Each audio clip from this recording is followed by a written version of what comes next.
And Prime Minister Narendra Modi has arrived for the second point of his special visit to Kolkata. Prime Minister Narendra Modi at National Library.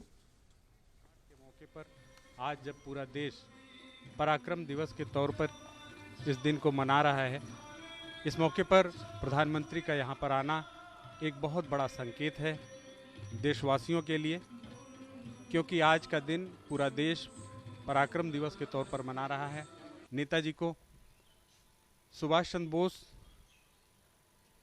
केवल नेता ही नहीं थे, एक ऐसे व्यक्तित्व थे जिनके मन में सिर्फ और सिर्फ देश बसता था और उन्होंने अपना सारा जीवन देश को समर्पित कर दिया।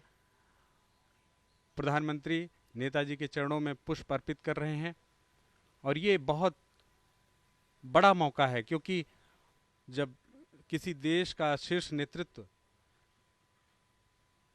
इस तरह से किसी महापुरुष को सम्मान प्रदर्शित करता है तो पूरे देश के सामने उसका जो समर्पण है वो सामने आता है, जो योगदान है वो सामने आता है और पूरे देश को एक संदेश जाता है।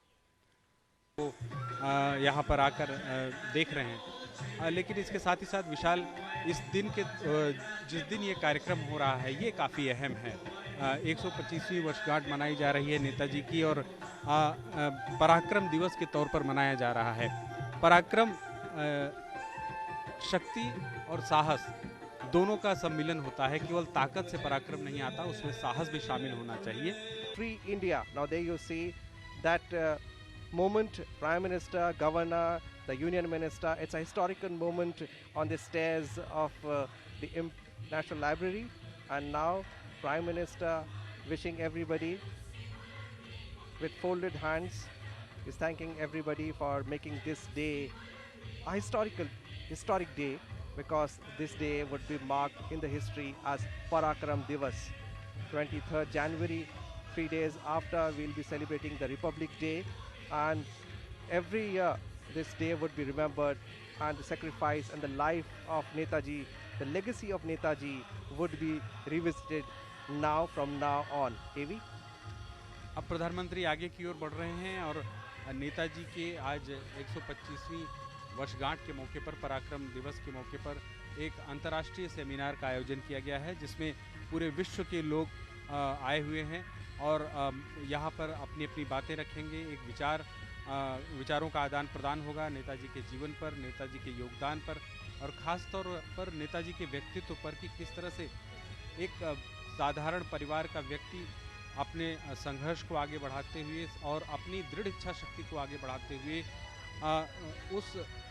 जब भारत गुलाम था तब उन्होंने सपना देखा भारत को आज़ाद कराने का, और न केवल विशाल आज़ाद कराने का। नेताजी सुभाष चंद्र बोस ऐसे व्यक्ति थे, जब वो इंग्लैंड जाकर और वहाँ पर ICS की परीक्षा उन्होंने पास की और पास ही नहीं की, चौथी रैंक हासिल की और उसके बाद उन्होंने उस नौकरी को छोड़ दिया।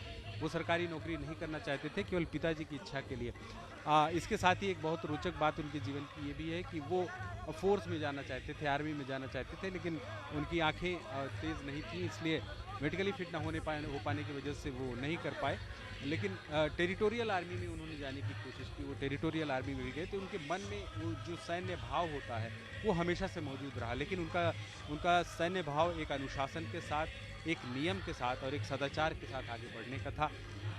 यहाँ पर बुद्धिजीवियों से प्रधानमंत्री मुलाकात कर रहे हैं और ये सारे बुद्धिजीवी जो वर्कशॉप चल रहा है उसमें शामिल हुए हैं और इसके साथ साथ अंतर्राष्ट्रीय स्तर के भी यहाँ पर बुद्धिजीवी आए हैं। विशाल, well, AV, taking cue from what you said that he wanted to join the Indian Army, he did not even join the army, but he also fought for the nation and also commanded. He was the supreme leader of the Indian National Army.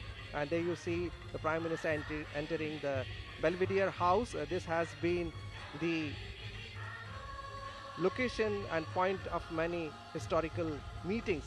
There you see the Prime Minister coming out.